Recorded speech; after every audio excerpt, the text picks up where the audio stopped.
I'm standing on the bed of a lake gone dry in a 4-year Nevada drought.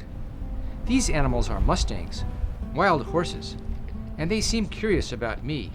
I'm certainly curious about them.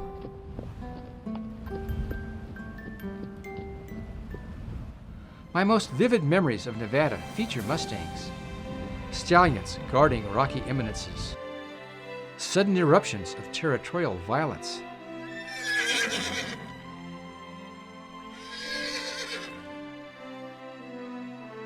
herds flowing over undulating terrain in pastel light,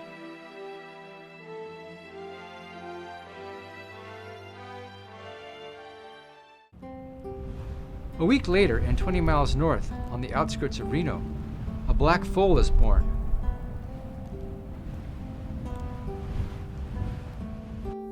Spring is the best time for foals. But this little filly has never seen a spring and can't change her birth date. All she can do is shiver and stay close to her mother. Her plight fills me with questions. Will her mother find enough food to produce milk? Will she freeze in Reno's 15-degree nights? How do Mustangs live and thrive in northern Nevada's barren winters and blistering summers? But wait, I'm getting ahead of myself. I began filming Mustangs in the fall of 2015. At first, I was looking for dramatic shots, but soon realized that spectacular fights and stampedes are only fleeting episodes in the lives of Mustangs.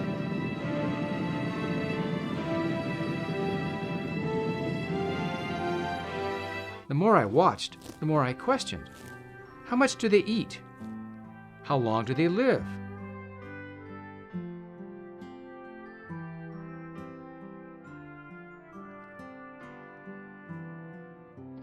Does the stallion help raise his foals? Are stallions dangerous?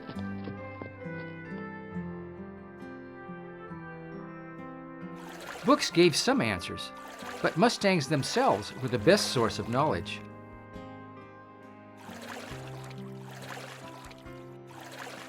I began watching them several times a week, in different locations, during all seasons, and in all types of weather. Understanding Mustangs became a passion as I began to appreciate their intricate, constantly changing social interactions. I was on a journey into the lives of Mustangs as few have seen them.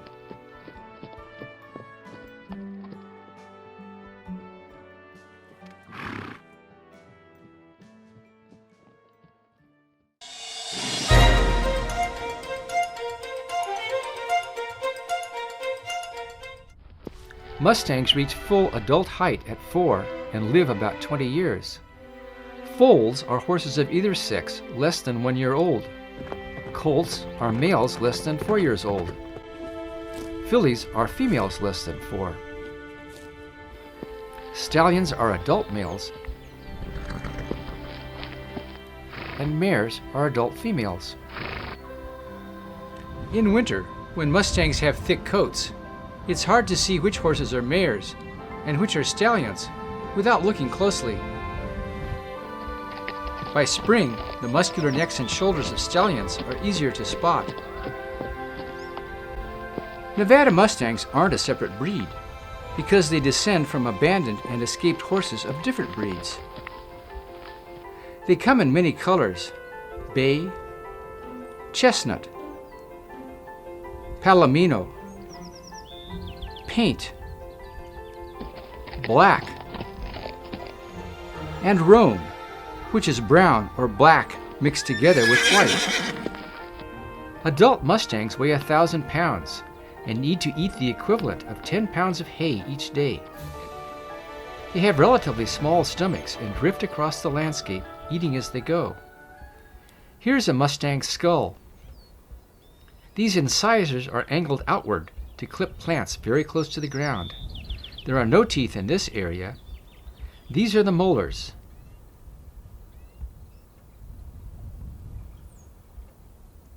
This is the eye socket, and the jaw hinge is behind it.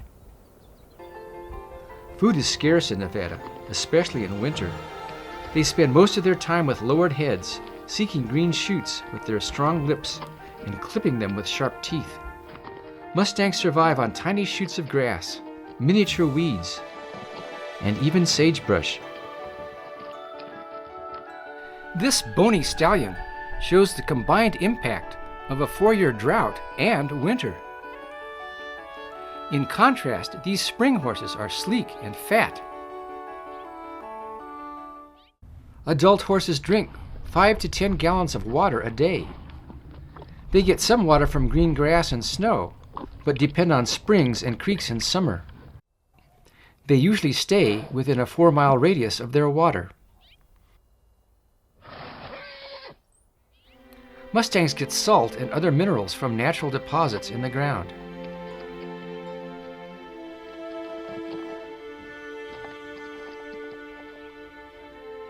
Horses' eyes are larger than the eyes of any other land mammal, and they see in every direction except directly behind. They're very sensitive to movement, but have binocular vision only to the front. They raise their heads and stare when curious. They see much better at night than humans and can see blue and green colors, but not red. Their hearing and sense of smell are better than ours. These colts are using vision, hearing, and smell to investigate me. They approach closely if I stay perfectly still, but shy away at the slightest movement. After an inspection, they move away and ignore me. This lip curling is called the phlegm response, and it enhances their ability to smell. Mustangs don't seem to have much on their minds. They placidly eat, stand, or lie until some physical need or instinct prods them into action. Experts say horses aren't as smart as dogs, or even birds. These horses strayed into an alfalfa field, and then onto a road, leaving a mare in the field behind a fence.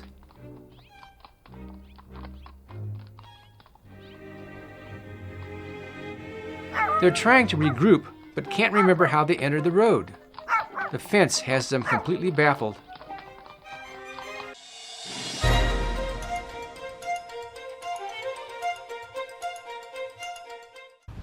Mustangs have a strong herd instinct and live together year-round. The smallest herd is a family group of a stallion, his harem of several mares, and their foals. Colts and fillies live with their family until about age 2. Family groups are often part of larger herds, ranging around a source of water. Stallions in large herds maintain some space around their families and keep their mares and children from wandering into other families. The location and composition of multifamily herds changes from day to day as Mustangs graze over their ranges. Horses are prey animals who shared their prehistoric world with saber-toothed tigers, great bears, and later men who hunted them. Their strongest instinct is to run when surprised or threatened.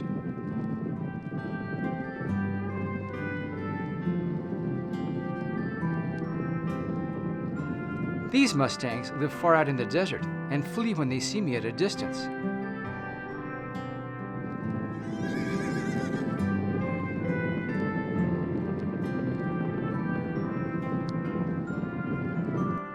It's sometimes possible to approach wary Mustangs by waiting until they begin eating and then edging forward. But not these. They can only be approached by creeping up ravines and staying out of sight.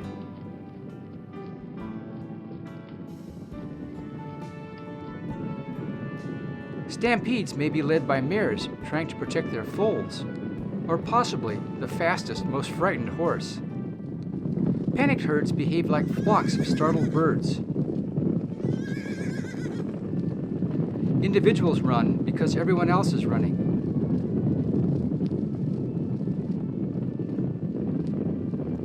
Once started, they may run for a mile or more.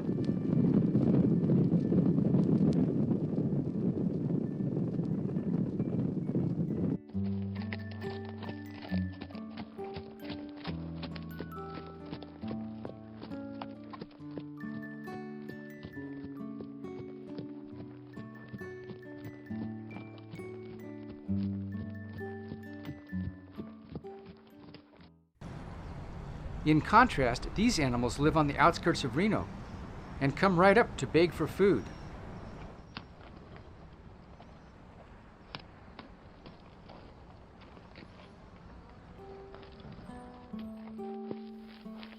But all Mustangs are wild in the sense that they are untrained and uncared for, living as their ancestors did millennia ago.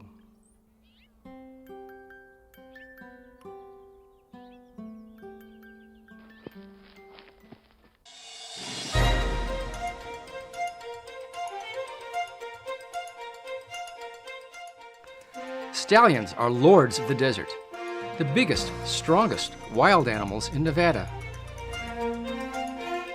They're 1,000 plus pounds of bone, sinew, and muscle. They're tyrannical. This stallion's driving a mare back to his harem.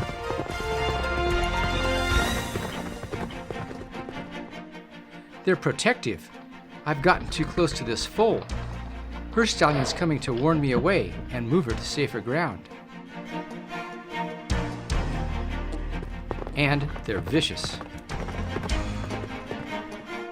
Stallions are driven by instinct to defeat other stallions, acquire a harem of mares, and father many foals.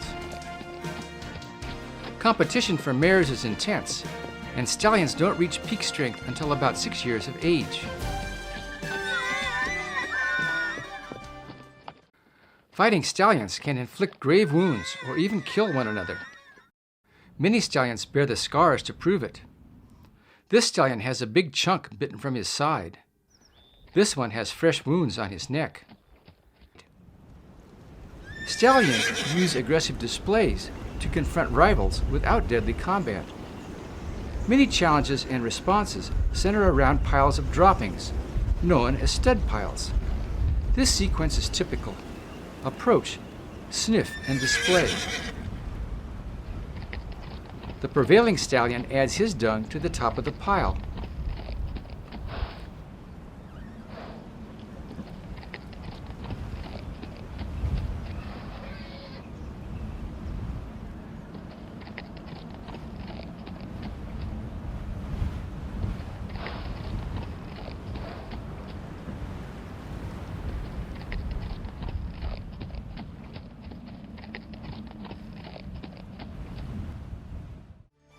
This heads-up, fluffed tail posture is a warning to me. Stallions don't usually attack humans, but the more I watch, the more I fear them. I approach slowly, avoid aggressive postures, and move quietly away if I make them nervous. Herd stallions are always on the alert. Competitors lurk near herds, looking for an opportunity to dash in and mate or steal mares. They stay between their families and interlopers as they defend an ever-changing space around their continually moving herds.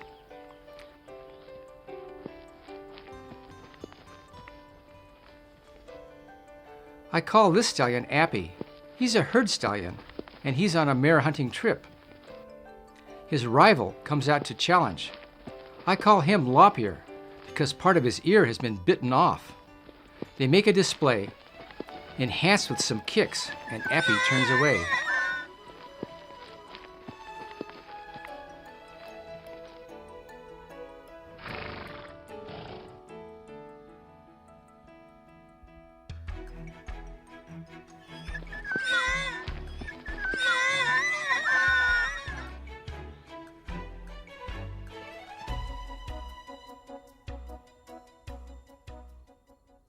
Now the roles are reversed. Lop-Ear is investigating Appy's filly. Appy arrives and drives him back.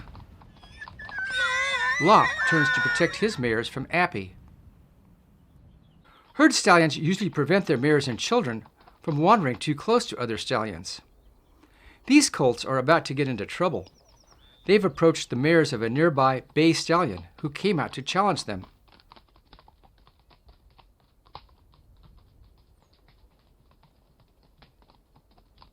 The colt's black father arrives. The two stallions make displays, and the bay returns to his mares.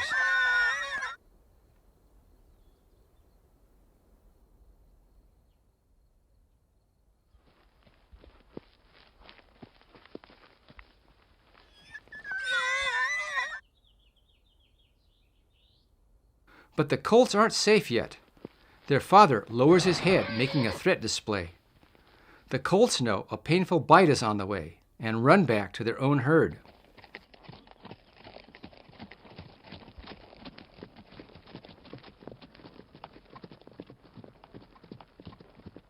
Stallions are the center of gravity when their family is grazing. They keep mares from straying too far with a head down, ears back posture.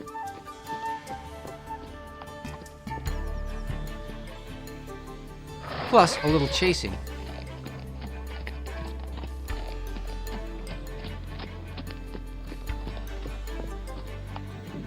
Panicked mares can lead stampeding herds away from threats, but stallions control most other movements. They set or approve the general direction of movement and follow to make sure no one strays.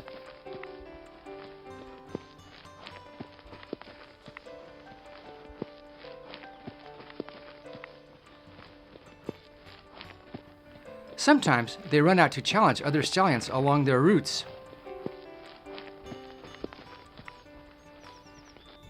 Other times, they drive their mares quickly past competitors.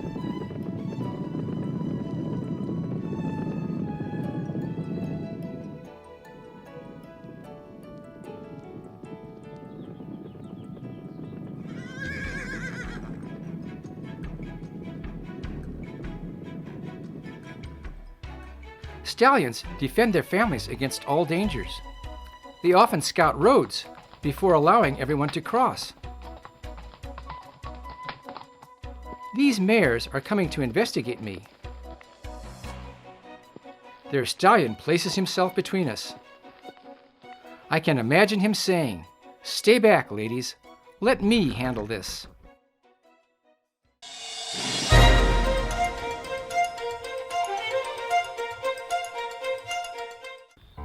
Mares live in family groups.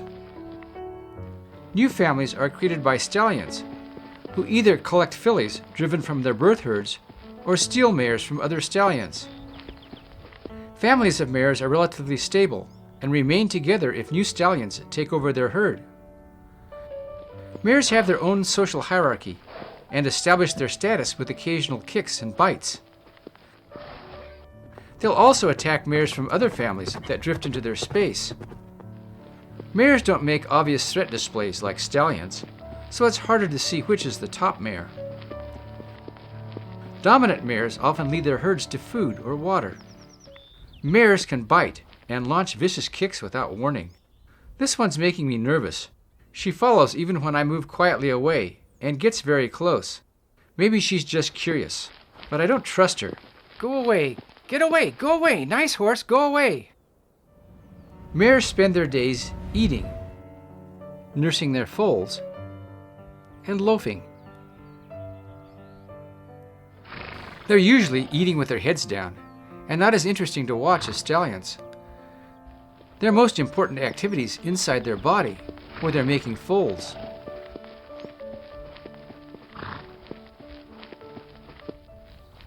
Mares begin mating at around 18 months of age.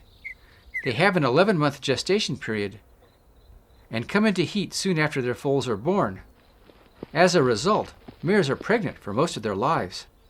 Spring is the most active time for mating, but it also occurs in other seasons. Foals weigh 100 pounds at birth.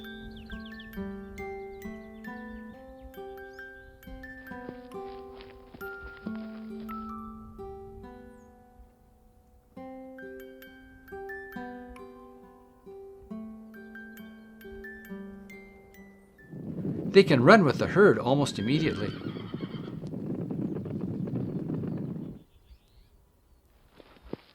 Mothers are especially protective of new foals and keep other family members away for the first few days.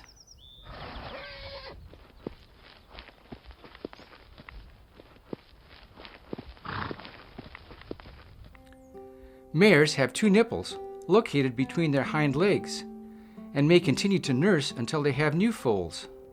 Foals are born with milk teeth and eat grass in addition to nursing. They take lots of milk breaks. Like human babies, foals need lots of naps. Nothing cheers me more than seeing a new foal.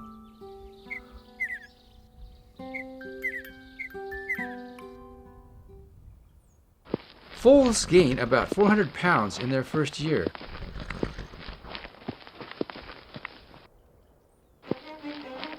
Colts are playboys of the desert, frolicking and sparring to hone the fighting skills they'll later need to win and keep mares.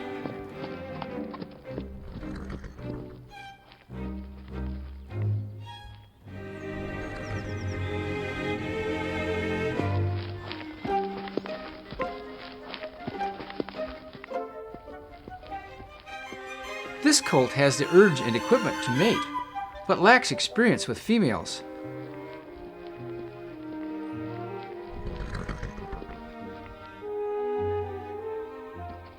His half-sister's not in the mood. She runs to her mother.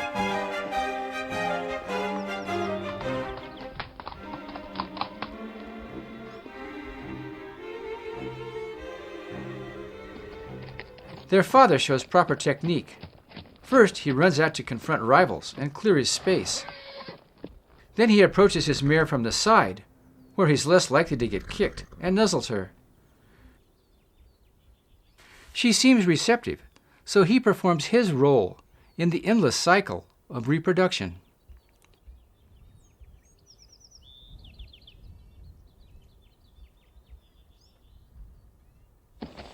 In general, herd stallions drive their colts and fillies away when they're about 2 years old, which reduces inbreeding, but I've seen lots of variability.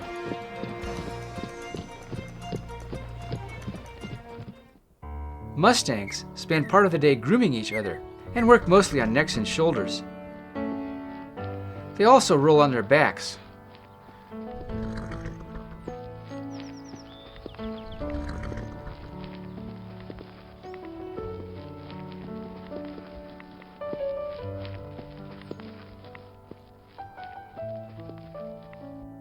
This muddy, weedy colt has been rolling in a puddle of water. There's nothing like a good scratch. Hordes of insects arrive with warm spring days. Family members huddle together and shoo flies with their tails. This group of mini herds, totaling more than 100 animals, has assembled in a bare area where there are fewer bugs.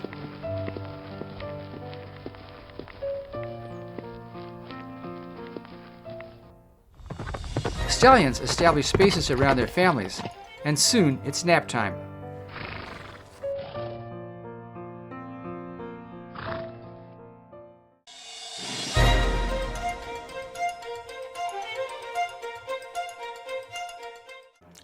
Expelled colts join bachelor herds until they're strong enough to get their own mares, usually at 6 years of age. Some bachelors are in continuous uproar as they practice their fighting skills.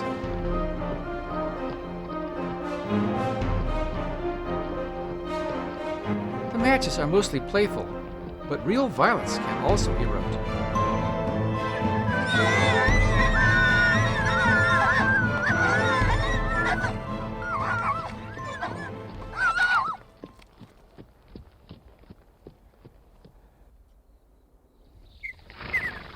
This group includes a colt with a crippled leg. The other stallions seem to protect him.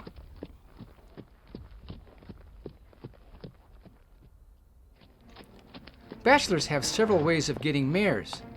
Perhaps the easiest is to pick up fillies who've been driven from their birth herds. This buckskin stallion's approaching a filly.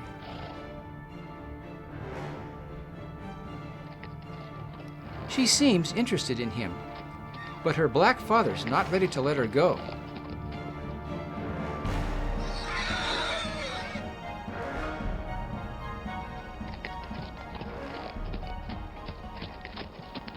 The buckskin follows, and the black stallion makes a weak defense. Maybe he senses that it's time for his daughter to leave.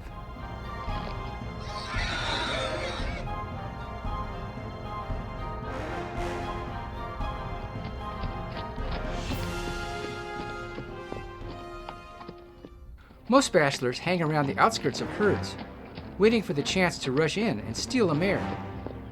They can also try to defeat a herd stallion and take over his harem.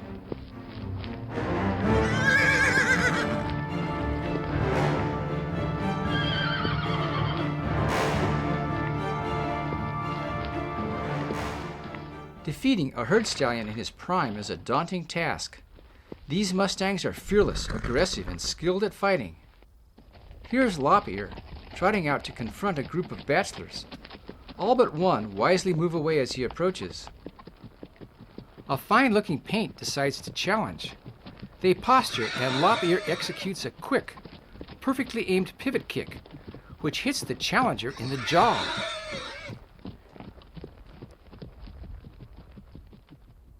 Here it is in slow motion.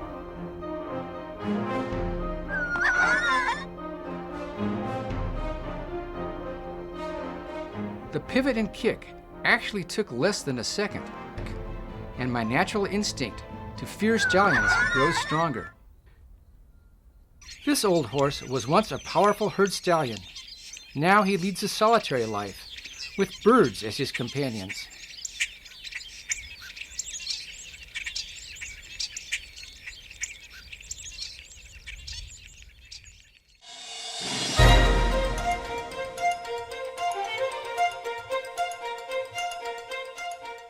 Mustangs are individuals with distinct personalities.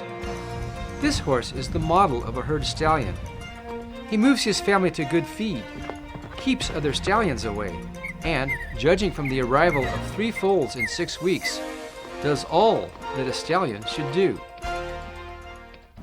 This odd family includes 2 scarred stallions, a scruffy scarred mare and her filly. The buckskin's very aggressive towards neighboring stallions, but the bay dominates mating with the scruffy mare. They're in constant turmoil, the wife-biting trash of Mustangs.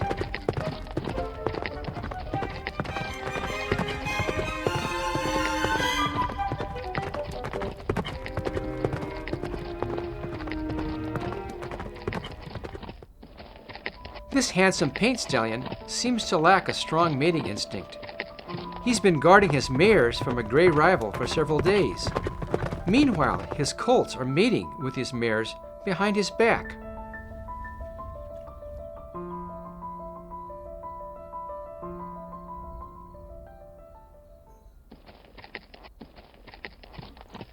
This is the saddest thing I saw. At first, it looked like a typical situation. A roan stallion guarding 2 mares and a filly from a scarred bay veteran.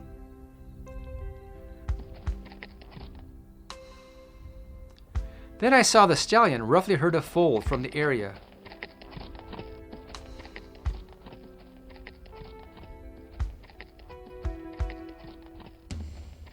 Gradually, I realized a terrible truth. The mares ignored the foal. They didn't nurse it, nuzzle it, or protect it. I don't know why. The stallion tried to pick it up and carry it toward the mares, but only hurt it. A day later, the foal was dead. This story isn't over. Here's the veteran herding one of the mares, not away from her herd, but back toward it. The mare refuses to return, and the veteran follows her.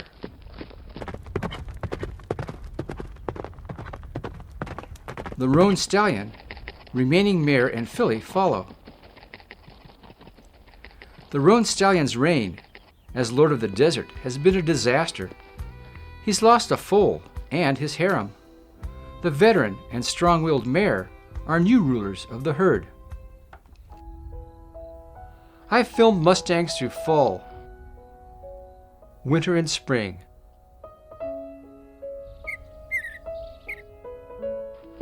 Now it's early summer. I've learned a lot, but many questions remain. Do mares and stallions feel affection for each other? Do colts and fillies feel sad when they're driven from their families? Maybe they're just dumb beasts, coping instinctively.